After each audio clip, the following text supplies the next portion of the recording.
Quality आणि rate हवे असतील तर हे बघा, आमच्या शेतातील हरभरा पीक.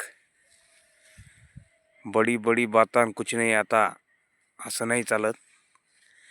क्वालिटी आणि रेट हवे असतील तर एकच पर्याय, पांडुरंग खडसे पाटील. आम्ही प्रॅक्टिकली आधी करतो आणि नंतर इतरांना सांगतो.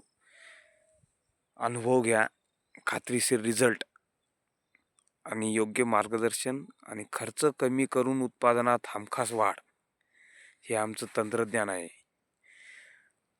आणि जे आमच्या कॉन्टॅक्टमध्ये आज लोक जे शेतकरी आहेत त्यांना खूप काही समाधानी आहे रेटविषयी आणि रिझल्टविषयी. नुसत्या गप्पा हाणत नाही आम्ही. हा रिझल्ट आहे बघा, लाईव्ह रोड टच प्लॉट आहे आमचा ब्रदरचा. आणि आता जे टोळ कांदा पीक आहे त्याकरता ब्लॅक डायमंड, ह्युमिक, DAP, काला कीट, फोरपिडो आम्ही नुसतं सांगत नाही, हे अनुभव घ्या, तुम्ही वापरा आवश्यक. ब्लॅक डायमंड, ह्युमिक इतके जबरदस्त रिझल्ट आहेत त्याचे खतामध्ये मिक्स करून जर टाकलं तर. आणि मल्टीप्लायर हे लाईव्ह रिझल्ट बघा. आणि हे मल्टीप्लायर जर टोळ कांद्यासाठी ड्रिपने सोडले तर खूप असा फायदा होतो त्याचा. आवश्यक वापरा. धन्यवाद.